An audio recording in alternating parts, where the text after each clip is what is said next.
Hello friends, मैं संजय गुप्ता आप सभी का स्वागत करता हूं हमारी आज की ऑनलाइन क्लास में। और आज मैंने एचएम का पेपर लिया है 2018। बहुत ही शानदार क्वेश्चन है। पुराने पेपर्स आरपीएससी के स्टैंडर्ड होते हैं और इनसे हम अच्छी अपने जो तैयारी उसका रिव्यू कर सकते हैं। चैनल को लाइक और सब्सक्राइब कीजिए। किसी भी क्वेश्चन के आंसर में कोई डाउट हो तो ज़रूर आप टिप्पणी कीजिए। और अब हम ले रहे हैं हमारा पहला क्वेश्चन कि सुमेलित करना है। और इसमें बहुत ही अच्छा क्वेश्चन है। एक ही क्वेश्चन में 3 से 4 क्वेश्चन अपने तैयार हो जाएंगे। तो सुमेलित करने का क्वेश्चन है ये। इसमें हम देख रहे हैं कि प्रस्तर हाथी, 4 एशियन सिंह, भव्य प्रवेश द्वार, त्रिमूर्ति प्रतिमा, सांची, धोली, एलिफेंटा, सारनाथ, ये बौद्ध प्रतीक चिन्ह हैं। और ये कहाँ कहाँ हमें प्राप्त हुए हैं ये हमें देखना है। तो ऐसे जो क्वेश्चन है जिनमें हमें मैचिंग करनी होती है, आप ये देख लीजिए कि आपको सटीक आंसर कौन सा पता है, कौन से 4 में से एक आपको सटीक पता है, उसका आप मिलान कर लेंगे। जैसे इसमें हम ये देखें कि 4 एशियन सिंह जो हैं ये सारनाथ में है। हमारा जो एम्ब्लेम है वो सारनाथ से लिया है हमने।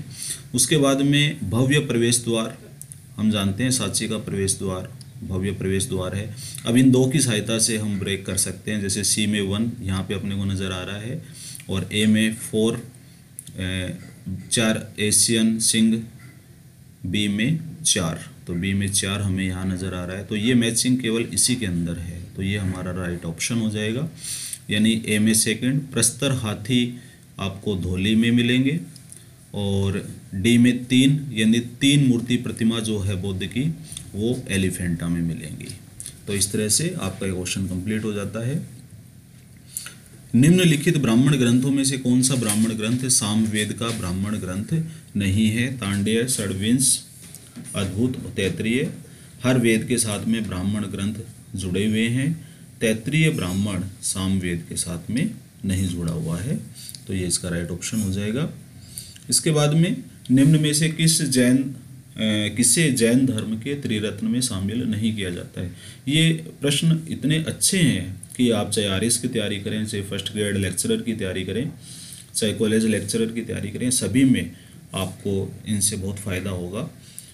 तो जैन दर्शन के त्रिरत्न में सम्यक दर्शन, सम्यक ज्ञान और सम्यक चरित्र या चरित्र कहा जाता है उसे प्राकृत भाषा में।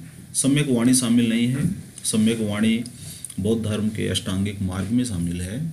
उसके बाद में योगाचार दर्शन संप्रदाय संबंधित है सांख्य से, शंकर से, हीनयान से, महायान से।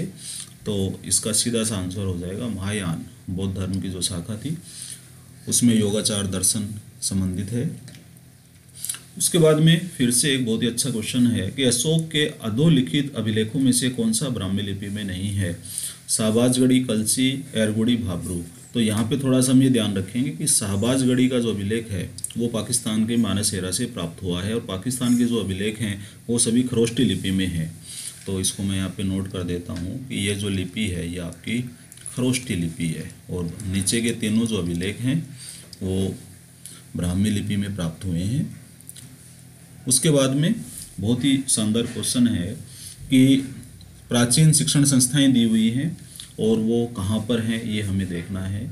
विक्रमशिला, वल्लभी, तक्षशिला, अहिनवाड़, भागलपुर, भावनगर, पाटन और रावलपिंडी। तो फिर से वही काम हम करेंगे कि इनमें से हमें जो कन्फर्म पता है उसको हम देख लेंगे। और सबसे जो इनमें प्रचलित नाम है वो है तक्षशिला का, और तक्षशिला जो है वो रावलपिंडी पाकिस्तान में है। तो इसको मैं मिला देता हूँ। अब अपन देखें कि सी में 4 केवल एक ही ऑप्शन हमारे पास में है जिसमें सी में 4 है, तो यही अपना राइट ऑप्शन हो जाएगा। अब इनको मिला लेते हैं। विक्रमशिला भागलपुर में है, वल्लभी भावनगर में है, अहिनवाड़ पाटन गुजरात में है और तक्षशिला रावलपिंडी पाकिस्तान में है। और ये बहुत ही इम्पोर्टेंट क्वेश्चन है ये चारों, तो इनको आप तैयार कर लीजिए। उसके बाद में निम्न में से कौन सा गुप्त राजा अपने मातृवंश की ओर से लिच्छवियों से संबंधित था? तो हम जानते हैं चंद्रगुप्त द्वितीय ने लिच्छवी राजवंश की राजकुमारी से विवाह किया था। तो उसकी जो संतानें हैं वो अपने मातृवंश की ओर से लिच्छवियों से संबंधित हो जाएंगी और इसका सही ऑप्शन हो जाएगा समुद्रगुप्त। उसके बाद में हर्षवर्धन को परम माहेश्वर कहा गया है बांसखेड़ा में, प्रयाग प्रशस्ति में, प्रबंध कोश में और हर्षचरित्र में। और इसका बहुत ही बढ़िया क्वेश्चन है ये, बांसखेड़ा ताम्रपत्र में इसको परम माहेश्वर कहा गया है। इसके बाद में फिर से सूचियाँ आ गई हैं हमारे पास में, और सूची कह रही है कि 4 शासक हैं, विग्रहराज, हरिश्चंद्र, बप्पा रावल और जयचंद, प्रतिहार, चौहान, गहड़वाल और गोहिल। तो हम फिर से वही चीज़ काम में लेंगे कि कौन सा हमें कन्फर्म पता है। विग्रहराज हम जानते हैं निश्चित रूप से चौहान है, तो ए में टू हमें यहाँ पे 2 जगह मिल रहा है, दूसरा और तीसरा ऑप्शन। उसके बाद में हम जयचंद को ले लेते हैं या बप्पा रावल को ले लेते हैं। बप्पा रावल गोहिल वंश के प्रथम शासक थे, महत्वपूर्ण शासक। तो सी में 4। अब ये ऑप्शन आपका क्लियर हो गया है। तो ये एक ट्रिक है जिससे इस तरह के क्वेश्चन को आप ब्रेक कर सकते हैं, यानी पहले में 2, उसके बाद में दूसरे में 1। हरिश्चंद्र महत्वपूर्ण शासक था प्रतिहार वंश का, उसके बाद में बप्पा रावल गोहिल और जयचंद गहड़वाल। चलिए आगे चलते हैं। निम्न में से कौन सा युग्म सुमेलित नहीं है? भट्टी रावणवध, माघ शिशुपाल वध, हेमचंद्र कुमार पाल चरित्र, विल्हण मालती माधव।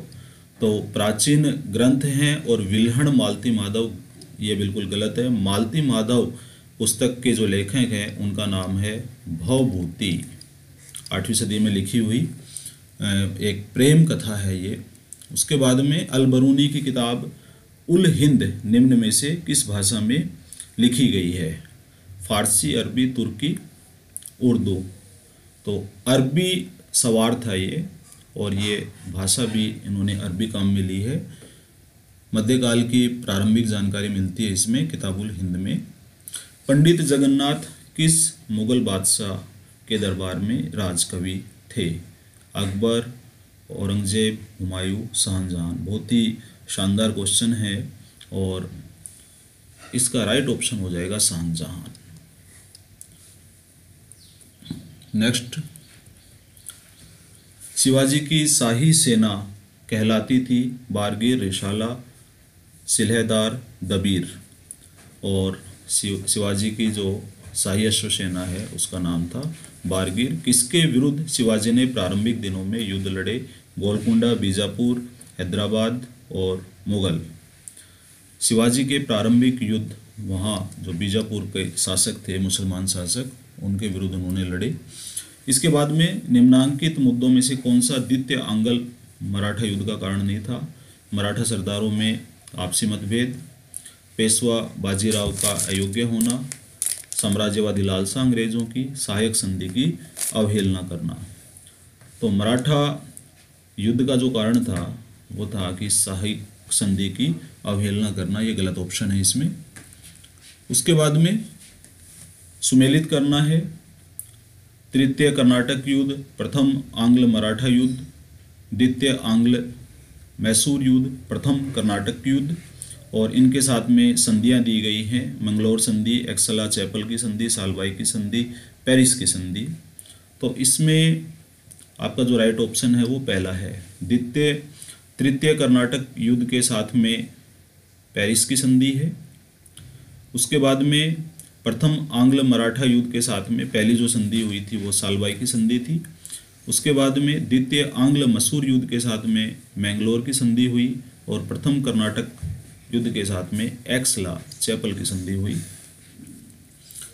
इसके बाद में आगे बढ़ते हैं, और ये एक बहुत ही अच्छा क्वेश्चन है कि 1857 के संघर्ष की घटनाओं का कालक्रम के अनुसार व्यवस्था करनी है। मेरठ में विद्रोह, लखनऊ में विद्रोह, झांसी में विद्रोह, नसीराबाद में विद्रोह। तो थोड़ा सा अगर हम विचार करें तो हम ये जानते हैं कि क्रांति की शुरुआत हुई थी मेरठ से, उसके बाद में नसीराबाद में विद्रोह हुआ। तो ये पहला ऑप्शन होना चाहिए और ये सेकंड ऑप्शन होना चाहिए। तो इसमें यदि हम देखें ऑप्शन, तो ये एक ऐसा अपने को क्रम नज़र आ रहा है जिसमें ADBC, सबसे पहले A मेरठ विद्रोह, उसके बाद में नसीराबाद विद्रोह, उसके बाद में लखनऊ विद्रोह और उसके बाद में झांसी विद्रोह। तो केवल 2 ऑप्शन अपने को पता थे, हमने इसको आसानी से ब्रेक कर दिया। इसके बाद में निम्नलिखित में से किसने यूक्लिड की रेखागणित का संस्कृत में अनुवाद किया? बहुत ही अच्छा क्वेश्चन है, और इसका सही ऑप्शन हो जाएगा पंडित जगन्नाथ। जगन्नाथ ने यूक्लिड की ज्यामिति का संस्कृत में अनुवाद किया। लॉर्ड कर्जन के प्रशासनिक सुधारों के विषय में कौन सा कथन सत्य नहीं है? पुलिस आयोग की नियुक्ति की उन्होंने, अकाल आयोग की नियुक्ति की थी, मैकडोनल्ड कमीशन, उसके बाद में सिंचाई पर एक आयोग बना और वाणिज्य और उद्योग विभाग को बंद कर दिया। तो ये तीनों ही कथन सत्य हैं। वाणिज्य और उद्योग विभाग को उन्होंने बंद नहीं किया, तो ये रॉन्ग ऑप्शन हो जाएगा।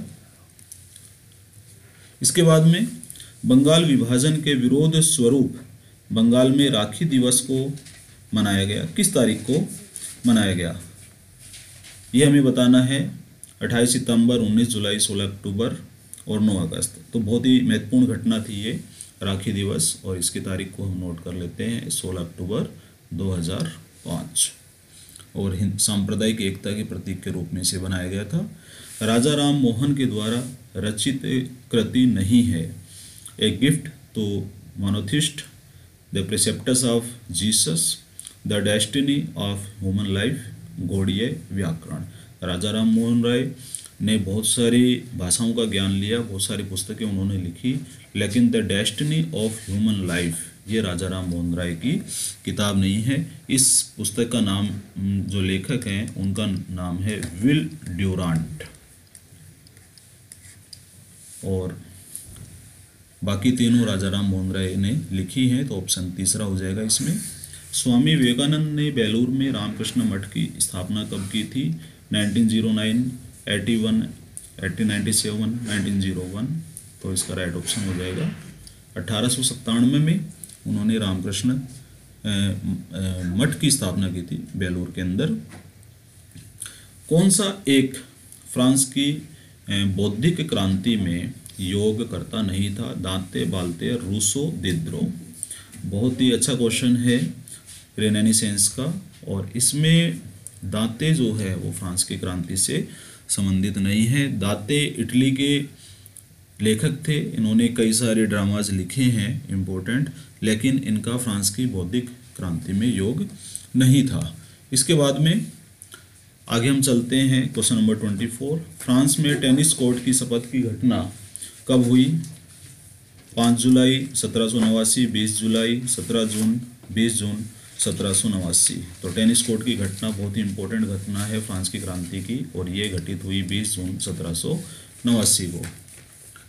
इसके बाद में अमेरिका में ग्रीनविले द्वारा प्रस्तावित 4 अधिनियमों में से कौन सा नहीं था? Iron factories, molasses act, stamp act, quartering act. तो अमेरिका की क्रांति से संबंधित ये क्वेश्चन है, और आयरन फैक्ट्रीज एक्ट इसमें शामिल नहीं था। इसके बाद में अमेरिकी स्वतंत्रता संघर्ष की घटनाएं हैं, इनको सुमेलित करना है। प्रथम महाद्वीपीय कांग्रेस, द्वितीय महाद्वीपीय कांग्रेस, स्वतंत्रता की घोषणा और पेरिस की संधि। इसमें 4 अपने को डेट्स दी हुई हैं, और उसमें हम वही तरीका लगाएंगे जो अभी मैंने बताया था कि आपको कन्फर्म कौन सी पता है। तो स्वतंत्रता की घोषणा हम जानते हैं अमेरिका की क्रांति की जो हुई थी वो 4 जुलाई 1776 है। ये एक चीज़ यदि आपको पता है तो आप इस क्वेश्चन को ब्रेक कर सकते हैं, क्योंकि ये देखिए सी में 4 केवल इसी ऑप्शन में दिया हुआ है। तो अब अपन आराम से मिला सकते हैं। पहली महाद्वीपीय कांग्रेस हुई थी 5 सितंबर को, द्वितीय महाद्वीपीय कांग्रेस हुई थी 10 मई 1775 को, स्वतंत्रता की घोषणा हमने कर दी, और पेरिस की संधि हुई थी 3 सितंबर 1783 को। रूस के इतिहास में खूनी रविवार के रूप में आने वाला दिन है 22 जनवरी 1905, 30 अक्टूबर 1905, 10 मार्च 1917, 7 सितंबर 1917। और इसका सही ऑप्शन हो जाएगा 22 जनवरी 1905 रूस के इतिहास में खूनी रविवार के रूप में माना जाता है। उसके बाद में निम्न में से कौन सा देश प्रथम विश्व युद्ध के दौरान मित्र राष्ट्रों के साथ नहीं था? यूनान, बुल्गारिया, क्यूबा और रोमानिया। प्रथम विश्व युद्ध में मित्र राष्ट्रों के साथ इनमें से जो देश शामिल नहीं था वो था बुल्गारिया। तो ये इसका राइट ऑप्शन हो जाएगा। उसके बाद में द्वितीय महायुद्ध के बारे में सही कथन कौन सा है? जर्मनी ने 1 सितंबर को पोलैंड पे आक्रमण किया, रूस ने 17 सितंबर 1939 को पोलैंड पे आक्रमण किया, अमेरिका ने 6 दिसंबर 1940 को जर्मनी के विरुद्ध युद्ध घोषित किया? इटली ने 10 जून 1940 को फ्रांस और इंग्लैंड के विरुद्ध युद्ध की घोषणा की। तो ये ऑप्शन गलत हो जाएगा, क्योंकि अमेरिका शामिल हुआ था पर्ल हार्बर की घटना के बाद। उसके बाद में पृथ्वीराज चौहान का दरबारी कवि कौन नहीं था? विद्यापति, गौड़, जनार्दन, विश्वरूप, सारंगधर। तो इसमें से सही ऑप्शन हो जाएगा सारंगधर। सारंगधर पृथ्वीराज चौहान का दरबारी कवि नहीं था। दुर्ग जो महाराणा कुंभा द्वारा निर्मित नहीं है? भैंसरोडगढ़, मचान, भोमट और बासंती। तो इसमें से भैंसरोडगढ़ भैंसा व्यापारी के द्वारा बनवाया गया था, कुंभा के द्वारा नहीं बनवाया गया था, तो ये इसमें शामिल नहीं है। महाराणा प्रताप के दरबारी विद्वान जिन्होंने मुहूर्तमाला ग्रंथ की रचना की थी? रामा सांधु, माला सांधु, चक्रपाणी मिश्र, ताराचंद। तो इसमें राइट ऑप्शन हो जाएगा आपका ताराचंद, चक्रपाणी मिश्र। इन्होंने मुहूर्तमाला ग्रंथ की रचना की थी। इसके बाद में मीराबाई की जो रचनाएं हैं वो मानी जाती हैं सखी, बीजक, शबद, पदावली। तो सिंपल क्वेश्चन है, पदावली हो जाएगा इसका ऑप्शन। राजस्थान के चारण साहित्य नहीं है? पसाईत, बिठू, मेहा, पृथ्वीराज राठौड़, जयमल। तो जयमल चारण साहित्य में नहीं आते हैं। उसके बाद में क्षेत्रों का विलय जो राजस्थान 1956 में पूर्ण हुआ वे थे झालावाड़, कोटा, आबू रोड, देलवाड़ा, अजमेर, अलवर, भरतपुर, उदयपुर, डूंगरपुर। तो ऑप्शन सेकंड हो जाएगा। तो ये हमारे इंपॉर्टेंट 35 क्वेश्चन थे इतिहास के, और नेक्स्ट वीडियो में हम पॉलिटिकल साइंस के इंपॉर्टेंट क्वेश्चन लेंगे। धन्यवाद।